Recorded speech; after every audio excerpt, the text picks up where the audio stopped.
What's going on, good people? What is happening? We are here. Happy Wednesday to you. Bring it back around. Pro Fan Talk live at lunch. Be with you for half a second. We're going to hang around till about 12:50. That gives you plenty of time to wash your hands, finish your sandwich, and get back to work.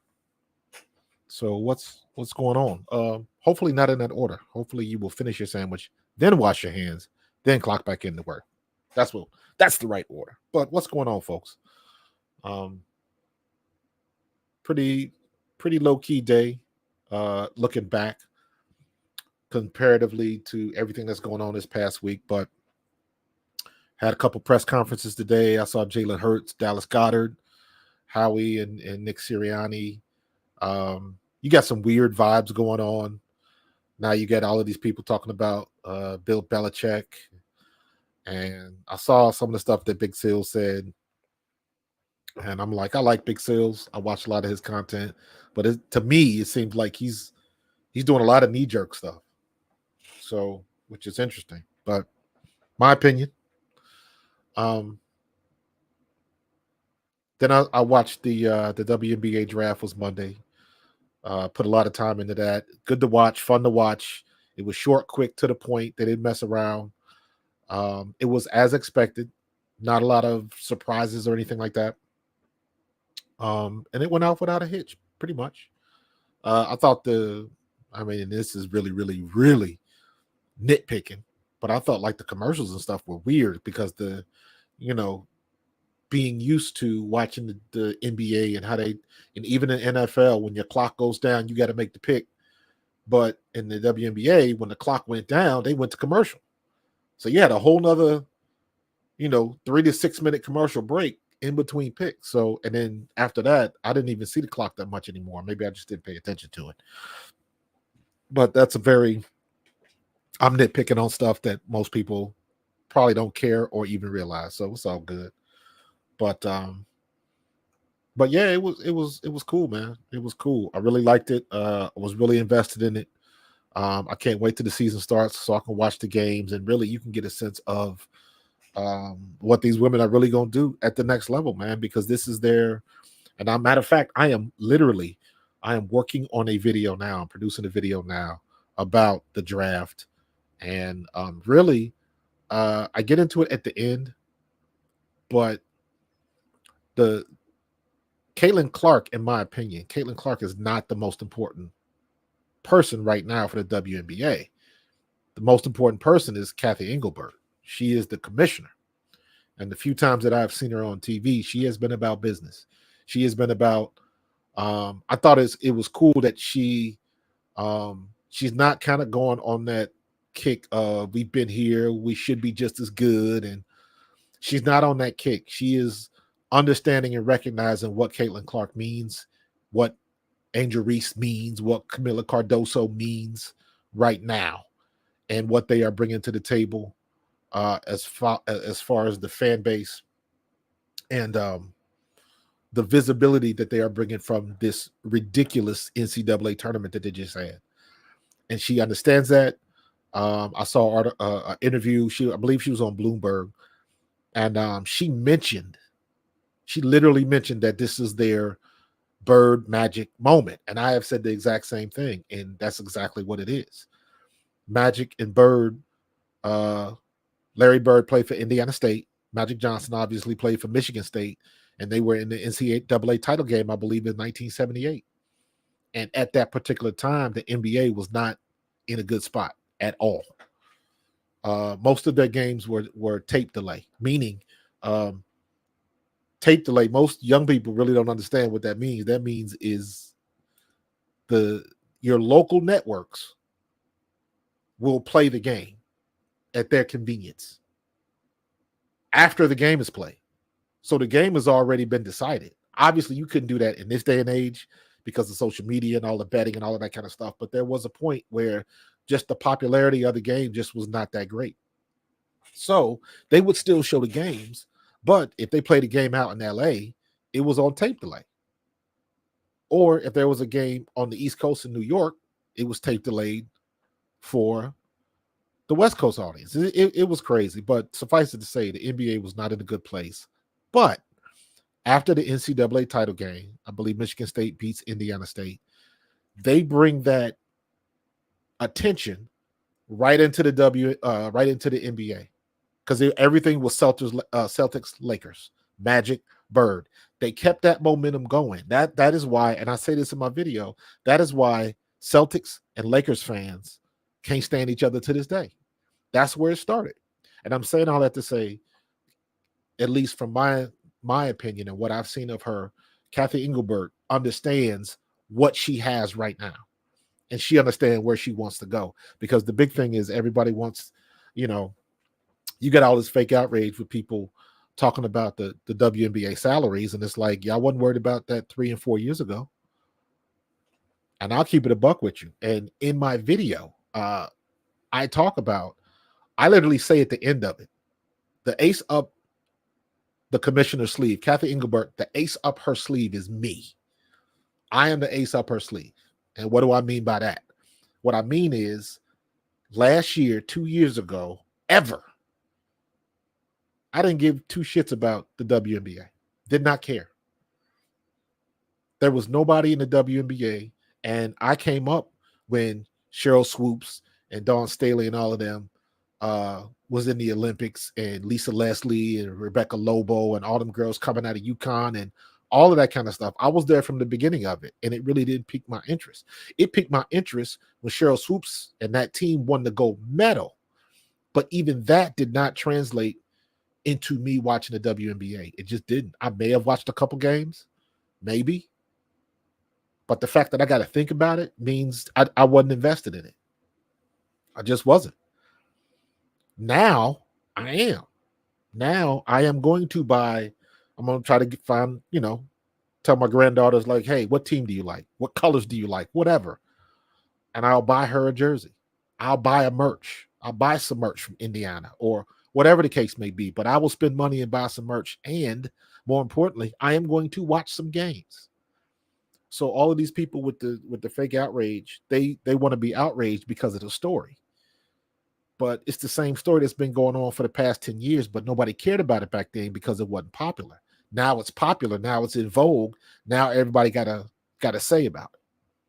And it's like, come on, if you're going to be real, keep it real. And most of them people with all of this outrage, probably none of them ain't never bought a piece of merch, not a stitch of merch. They just want to be outraged because everybody else is, and it's a good story.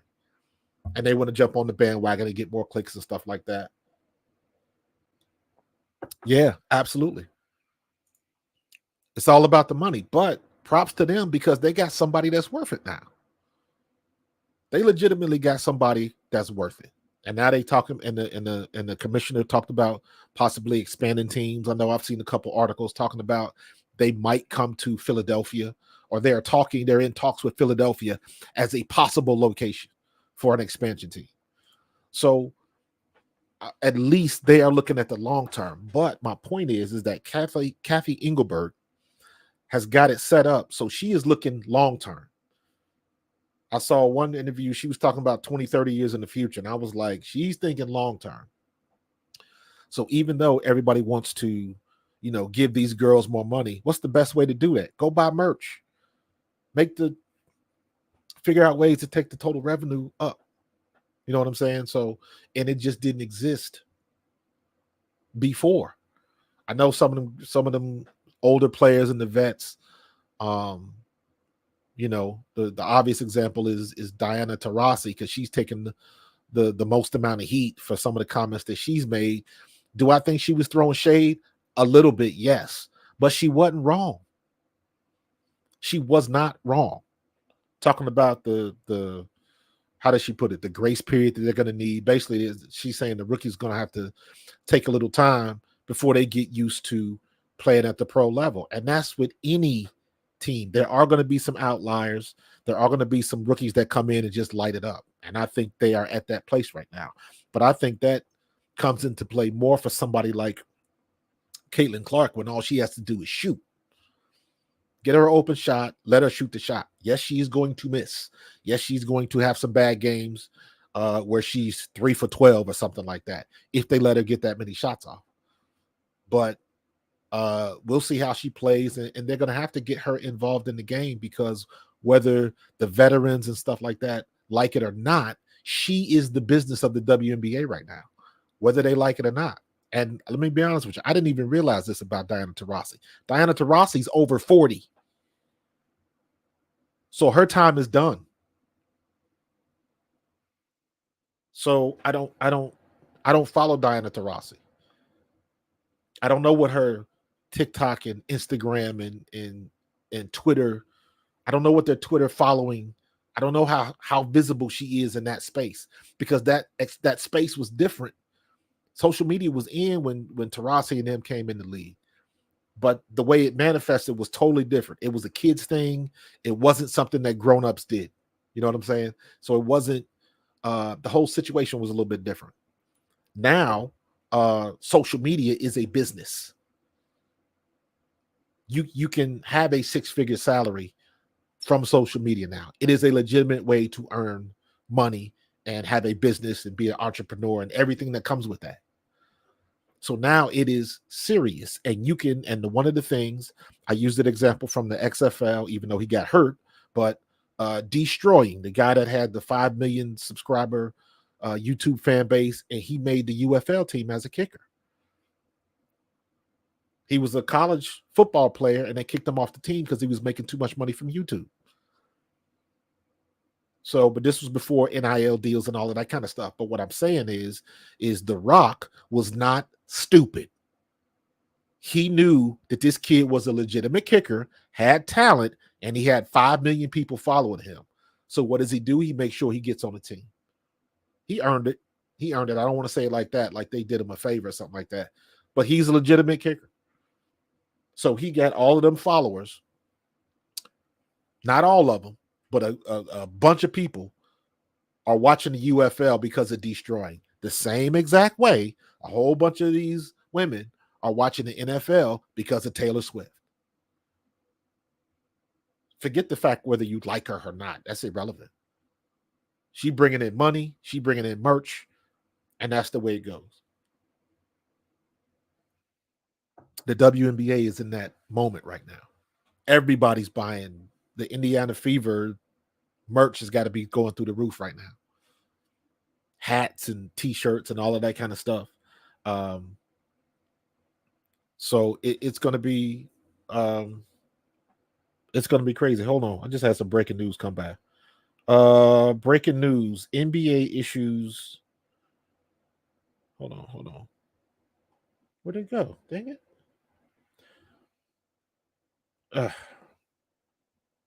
Somebody got banned. No, I can't find it.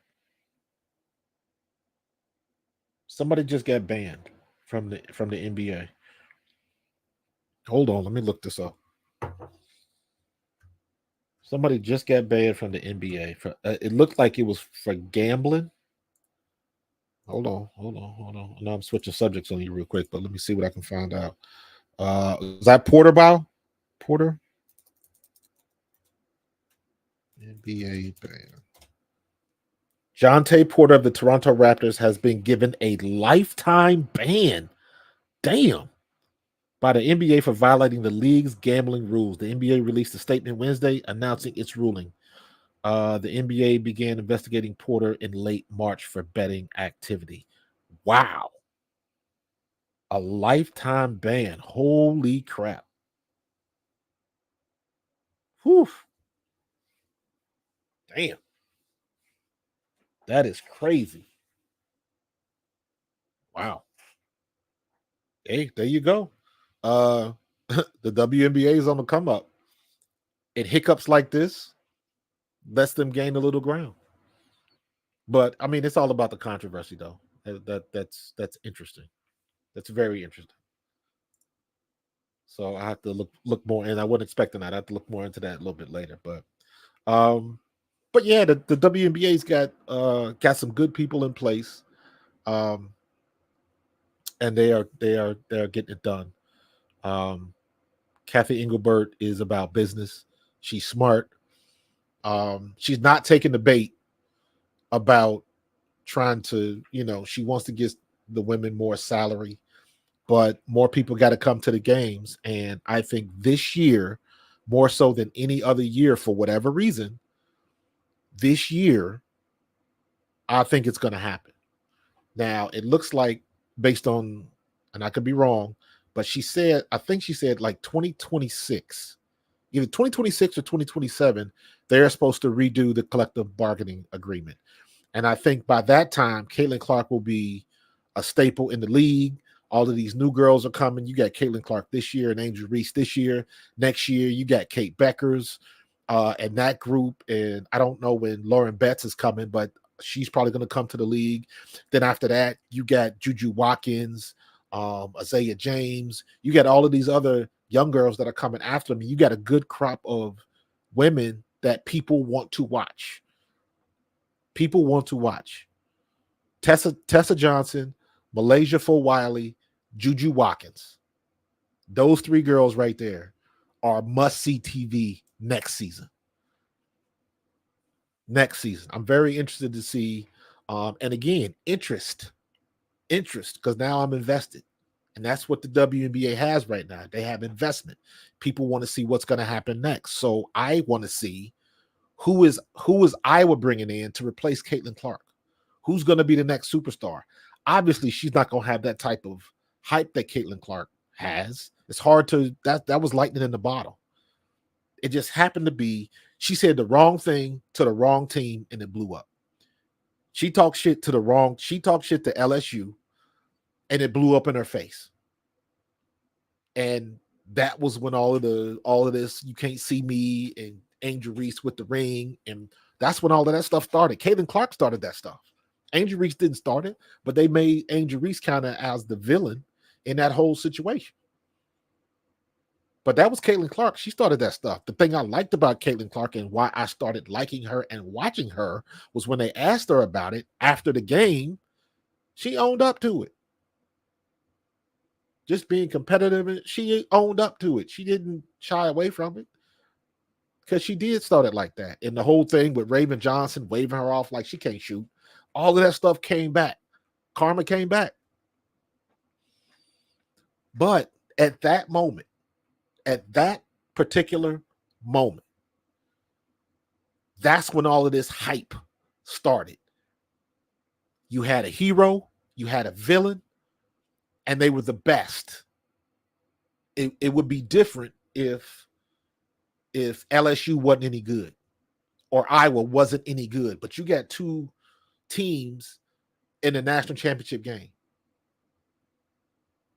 and they faced each other again for a second time, except this time the arguable hero won. What's going on, Cody K?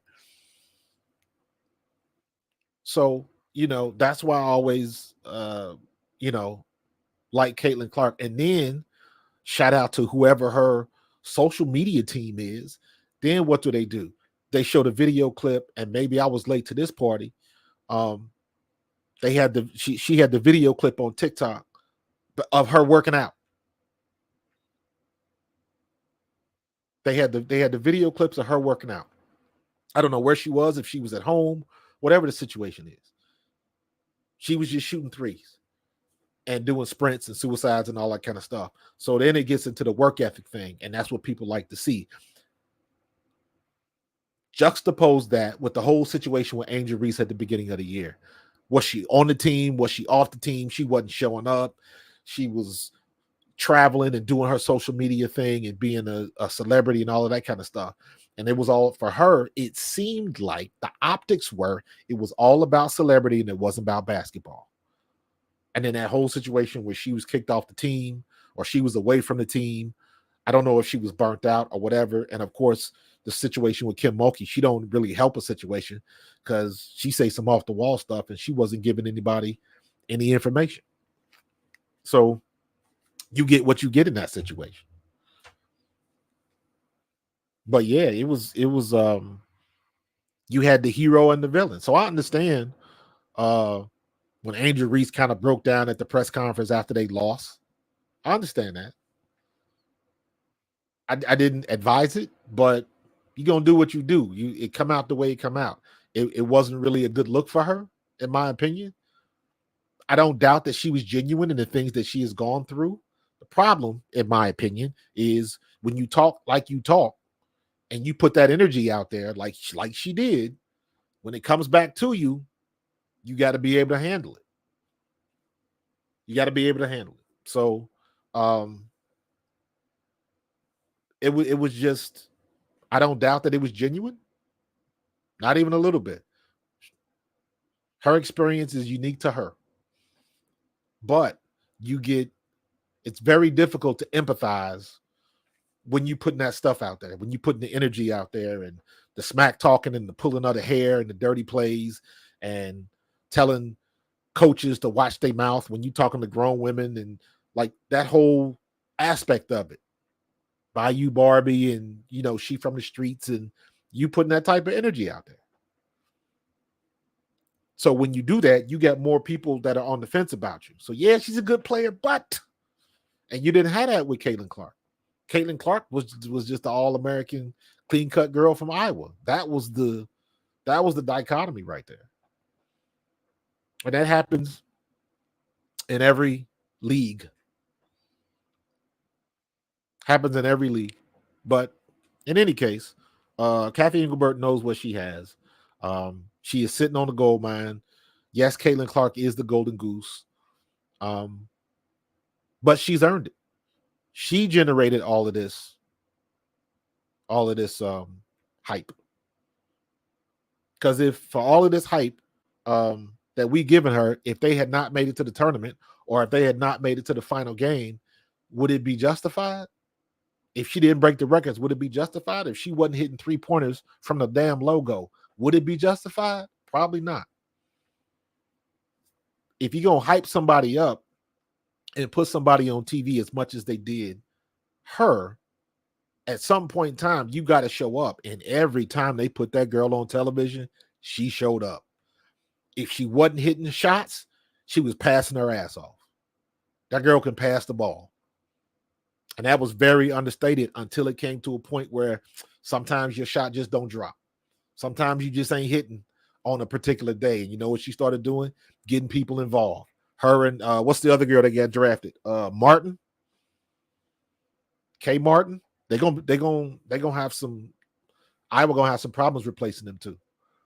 And again, going back to that investment, what I want to see next year, I want to see what Hannah Stokey is going to do with different guards.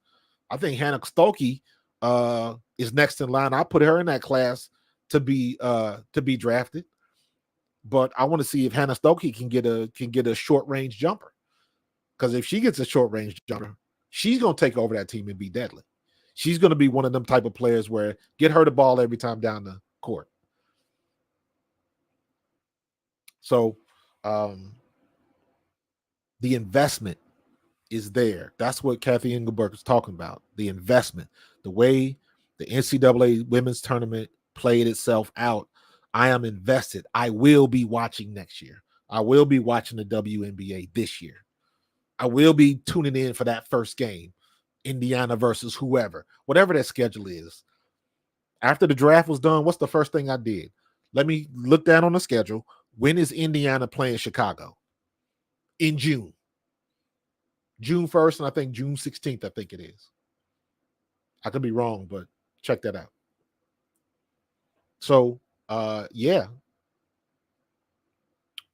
So I'm invested when it comes to that, man. And it's exciting. And so while everybody, it's nice that it's finally getting the attention that it deserves, that the ladies are not getting the pay that they should that they deserve. Because eventually, I want to know, and I'm going to look this up, because obviously this is the video I'm working on now. Doesn't hit on everything, so I'm gonna have to do a couple of them. But you talking about who was the commissioner for the WNBA before Kathy Engelbert came on board, and now it's hitting its stride. Because let's be honest, the WNBA probably wasn't making that much money in the first place, so it didn't have a lot of money to be divvying out this much. And Not for nothing. If you look at the numbers last year, this year's revenue and the visibility blew away anything the WNBA has ever done. And you can't expect that to happen. It happens when it happens, and then you adjust. But it's like a slight curve, and then it spikes. Now you hope it's a consistent growth and not a spike, because the spike has to come back down. I don't think it's gonna do that.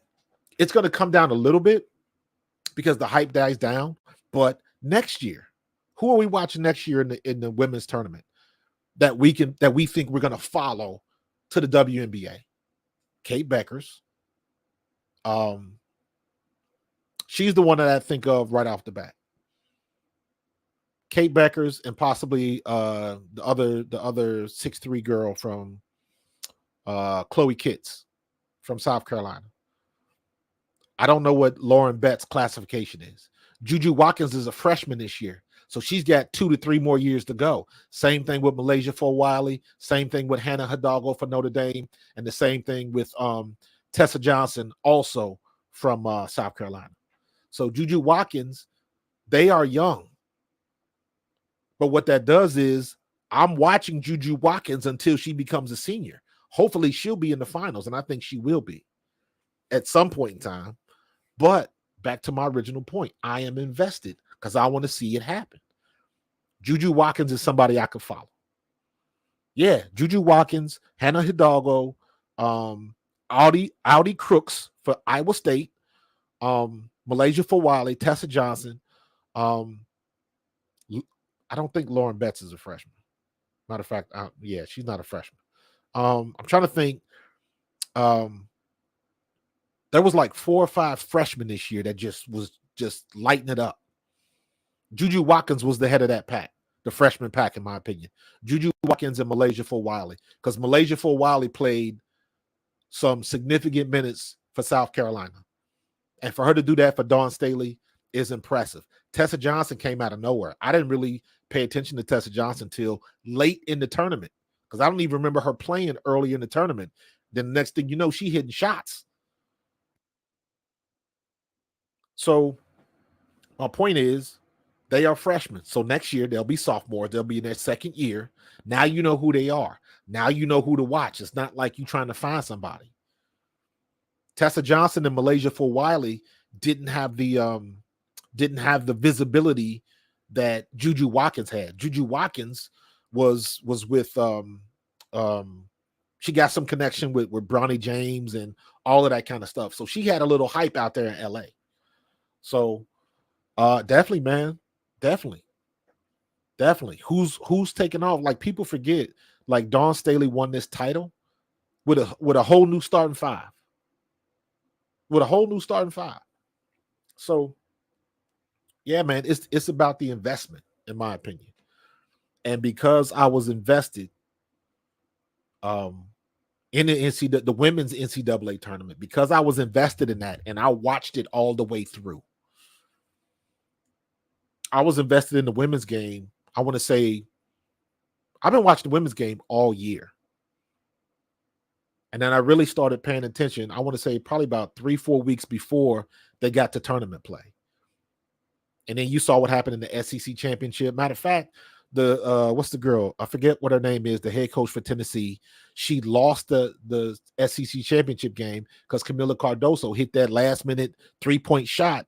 Camila Cardoso has never hit a 3-point shot in a game ever. And she hit that shot because they didn't guard her, because they didn't think that she was going to shoot the shot. And then they end up firing the coach from Tennessee. She was heartbroken. And she's a good coach. So just seeing where she goes next. And again, Hannah Hidalgo, the girl from Notre Dame, true freshman. Why am I investing in her? Because I live in South Jersey. She's right here in Haddonfield, from this area. So, like, different things like that, you never know how it manifests. But I want to see how these things are going to play out. All of these freshmen, Cameron Burke, gone from Stanford. Who's her replacement? Which freshman are they bringing in? And now, who's going to get this young girl out of Canada? Let me look her up. Let me, because I mentioned her before, but I forget her name. Uh,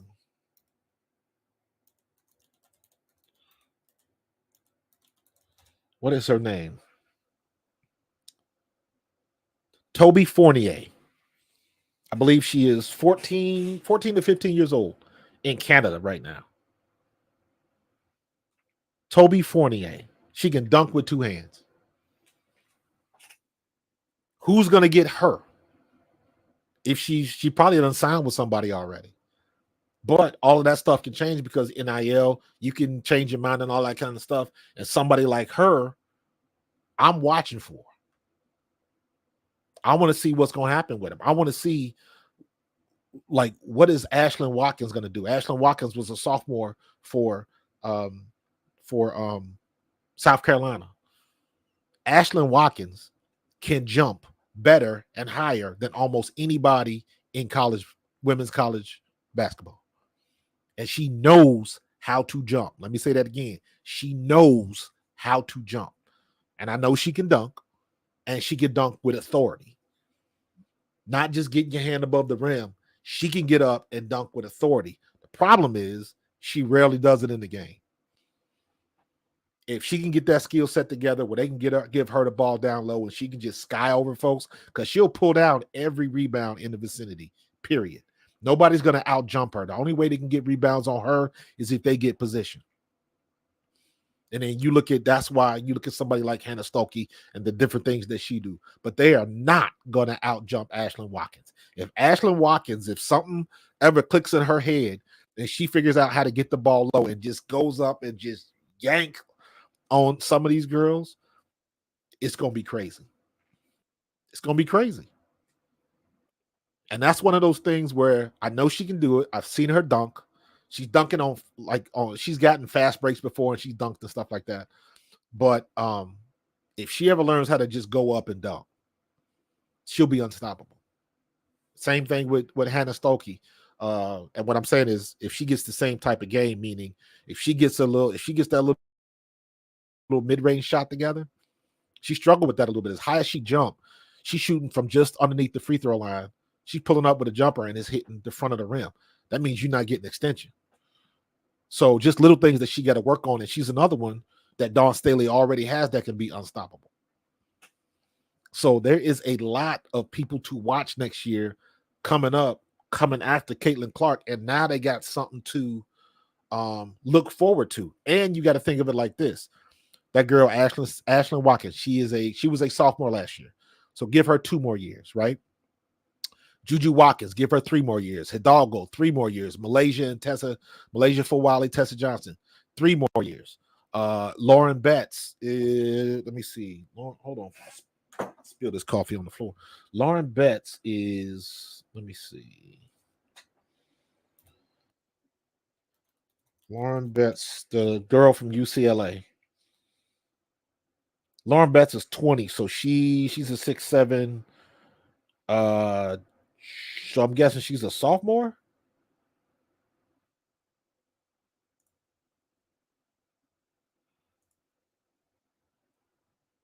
2023 center. Yeah, so I think she was a sophomore this year. 23, 24. Was she? Wait a minute. Maybe she was a freshman.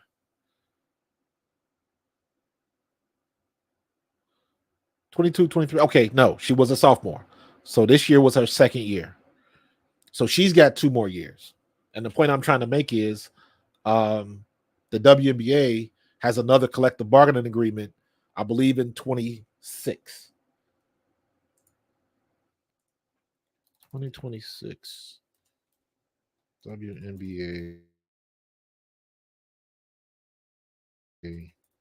CBA.